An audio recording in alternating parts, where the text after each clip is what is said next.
السلام علیکم ورحمۃ اللہ وبرکاتہ۔ محترم عزیزوں اور دوستو، ایک ایسی زبردست حدیث ہے جس کو سن کر آپ کے رونگٹے بھی کھڑے ہو جائے۔ اس حدیث شریف میں اللہ کے رسول صلی اللہ علیہ وسلم نے ان لوگوں کا ذکر فرمایا ہے جن کو اللہ رب العزت آخری زمانے میں بندر اور خنزیر سے مسک کر دیں گے۔ وہ کون سا گناہ ہے جو ان لوگوں کو بندر اور خنزیر بنا دے گا؟ اور حدیث شریف میں جیسا کہ آگے میں آپ کو سناؤں گا آتا ہے کہ یہ جو بندر اور خنزیر میں یہ جو لوگ مسک ہوں گے، یہ لوگ بظاہر نمازی بھی ہوں گے، بظاہر روزے رکھنے والے بھی ہوں گے، بظاہر دیندار ہوں گے، بلکہ حج کرنے والے ہوں گے، اس کے باوجود ان کو بندر اور خنزیر بنا دیا جائے گا۔ آخر وہ کون سا گناہ ہے کہ جس کا انہوں نے ارتکاب کیا اور جس کے نتیجے میں اللہ رب العزت ان لوگوں کو بندر اور خنزیر بنانے کی وعید سنا رہے ہیں، انہیں بندر اور خنزیر بنانے کی دھمکی دے رہے ہیں؟ میرے عزیز اور دوستو، اس حدیث شریف کا ملاحظہ فرمائیں۔ حضرت انس رضی اللہ تعالی عنہ حضرت صلی اللہ علیہ وسلم سے روایت کرتے ہیں کہ آخری زمانے میں میری امت کے کچھ لوگ بندر اور خنزیر کی شکل میں مسک ہو جائیں گے۔ صحابہ نے عرض کیا، یا رسول اللہ صلی اللہ علیہ وسلم، کیا وہ توحید و رسالت کا اقرار کرتے ہوں گے؟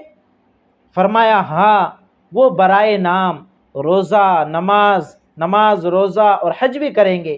صحابہ رضی اللہ عنہ مجمعین نے عرض کیا، یا رسول اللہ صلی اللہ علیہ وسلم، پھر ان کا یہ حال کیوں ہوگا؟ فرمایا، وہ آلات موسیقی، رقاصہ عورتیں، طبلہ اور سارنگی وغیرہ کے رسیا ہوں گے۔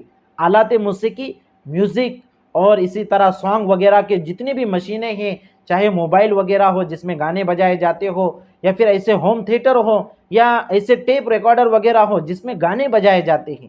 رقاصہ عورتیں یعنی ناچنے والی عورتیں، جیسے آج کل ہمارے زمانے میں ناچنے والی عورتوں کو تو بڑی عزت اور فخر کی نگاہوں سے دیکھا جاتا ہے، بلکہ وہ ایک فن بن چکا ہے۔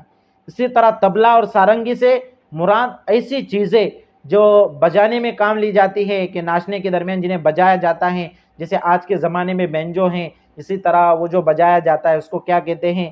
تو یہ جو بجانے والی جو ساری چیزیں، یہ ساری چیزیں، تو ان ساری چیزوں کے یہ لوگ عاشق ہوں گے، رسیا ہوں گے اور شرابیں پیا کریں گے، اور آخر کار وہ رات بھر مصروف لہو و لعب رہیں گے، اور صبح ہوں گی تو بندر اور خنزیر کی شکل میں مسک ہو چکے ہوں گے۔ نعوذ باللہ، معاذ اللہ، اللہ رب العزت ہم سب کی حفاظت فرمائے۔ میرے عزیز اور دوستو، بڑی سخت وعید سنائی گئی ہے کہ کچھ لوگ ایسے ہوں گے جو بظاہر دیندار ہوں گے، نماز بھی پڑھیں گے، روزہ بھی رکھیں گے، حج بھی کریں گے، بظاہر دیندار ہوں گے، لیکن دین حقیقی طور سے ان کی زندگی میں نہیں ہوگا۔ یہ لوگ آلات موسیقی کے یعنی گانے بجانے کی جو چیزیں ہیں اس کے شوقین ہوں گے، اسی طرح آلات لہو و لعب بجانے کی جو چیزیں ہیں، اور طبلہ ہے، سارنگی ہے، اس کے شوقین ہوں گے اور شرابیں پئیں گے۔ آج دیکھیے، اچھے خاصے دیندار لوگوں کے گھروں میں بھی ٹی ویاں ہیں جس میں وہ فلمیں دیکھتے ہیں، گانے سنتے ہیں، گانے بجاتے ہیں، اور اگر ٹی ویاں نہ بھی ہو تو آج تو ہم لوگوں میں سے ہر ایک کے پاس اینڈرائڈ موبائل موجود ہیں، جس میں نہ چاہتے ہوئے بھی آدمی کبھی گانے سن لیتا ہے، کبھی گانے دیکھ لیتا ہے۔ تو یہ ساری چیزیں میرے عزیز اور دوستو، بڑی سخت وعید اس حدیث شریف میں سنائی گئی ہیں کہ اگر کوئی نمازی بھی ہیں، روزے دار بھی ہیں، اور وہ ان گناہوں میں ملوث ہے، گانے سننے کا اسے شوق ہے، یا پھر آلات لہو و لعب گانے کے اوپر ناچنے والی عورتیں، ان کا اسے شوق ہے، انہیں دیکھنے کا شوق ہے، ایسی چیزیں وہ موبائل میں دیکھتا ہے جس میں عورتیں ناچتی ہیں، ڈانس کرتی ہیں، جس میں گانے بجتے ہیں، اور طبلہ وغیرہ بجایا جاتا ہے، یا بجانے کی اور دوسری چیزیں ہیں اس کو بجایا جاتا ہے، تو ایسے لوگ ایک وقت ایسا آئے گا کہ رات میں سارے عیش کر کے اور شراب وغیرہ پی کر یہ سوئیں گے، اور جب صبح اٹھیں گے تو ان کی شکلیں مسک ہو کر یہ بندر بن چکے ہوں گے، ان میں سے کچھ خنزیر بن چکے ہوں گے۔ اللہ رب العزت امت مسلمہ کی حفاظت فرمائے۔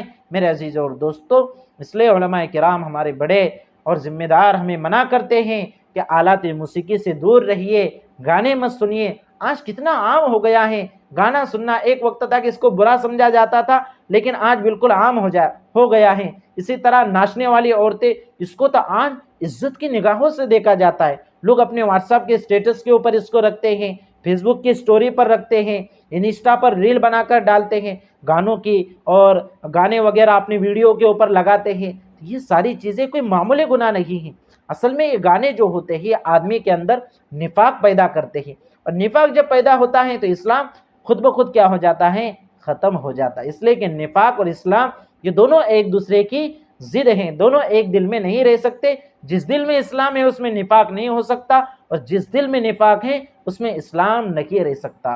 تو اسی طرح بہت سارے لوگ شراب پینے کے عادی ہیں، یعنی نشہ عام ہو جائے۔ آج نشہ کتنا عام ہو چکا ہے، بیئر پینے کو لوگ گناہ ہی نہیں سمجھتے۔ بہت ساری بیئر ہیں جو حرام ہیں، لیکن لوگ اس کو پی رہے ہیں اور کہتے ہیں کہ اس سے نشہ نہیں آتا، اور یہ صرف جو کا پانی ہے، ایسا ہے ویسا ہے۔ میرے عزیز اور دوستو، تو پھر آپ کو اگر ایسے ہی جو کا پانی پینا ہے تو گھر میں جو کا پانی نکال کر پیئے، بیئر لے کر کیوں آپ پی رہے ہیں؟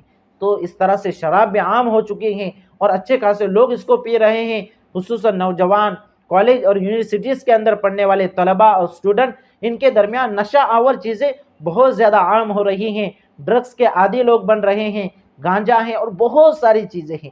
تو ان ساری چیزوں سے خود بھی بچے، اپنے معاشرے اور سماج کو بھی پاک و صاف کرے۔ اور اس کا سب سے بیسٹ طریقہ یہ ہے کہ آدمی اپنی ذات سے شروع کرے، کہ ہم اپنی ذات سے شروع کریں، کہ میں انشاءاللہ آج سے گانا نہیں سنوں گا، کسی ناچنے والی کا ویڈیو نہیں دیکھوں گا، کوئی بجنے والی چیز نہیں سنوں گا، کوئی بجنے والی چیز نہیں خریدوں گا، کوئی نشہ آور چیز کا استعمال میں خود نہیں کروں گا۔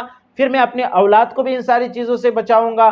اولاد یہ جو کالج یونیورسٹیز میں پڑھتے وہ یہ سوچے کہ ہم اپنے فرینڈز کو بچائیں گے ان ساری چیزوں سے، تو ہمارا معاشرہ اور سماج ان ساری چیزوں سے پاک ہو جائیں گا۔ یاد رکھیے کہ بڑی سخت وعید سنائی گئی ہے کہ اللہ رب العزت بندر اور خنزیر بنا دیں گا ایسے لوگوں کو۔ ذرا تصور تو کیجئے کہ ایک آدمی رات میں سویا ہے، اور رات میں یہ سارے گناہ کر کے سویا ہے، اس کے باہر جان پہچانے، وہ صبح کو اٹھے، اس کا چہرہ، اس کی شکل اگر بندر کی شکل بن جائے یا خنزیر کی شکل بن جائے تو وہ دنیا والوں کے سامنے کیسے آ سکتا ہے؟ اور دنیا والوں کے سامنے اس کو منہ دکھانے کے لیے کیا رہے گا؟ اور دنیا والوں کا تو چلو ٹھیک ہے کہ ایک مختصر سی زندگی ہے، لیکن آخرت میں وہ اپنے رب کے سامنے کس سے کھڑا ہو پائے؟ تو میرے عزیز اور دوستو، اس حدیث کو آپ اچھے سے سمجھیں، اور اپنے دیگر بھائی بہنوں کو بھی اس گناہ عظیم سے، گناہ کبیرہ سے بچانے کی کوشش اور فکر کریں۔ والسلام علیکم ورحمۃ اللہ وبرکاتہ۔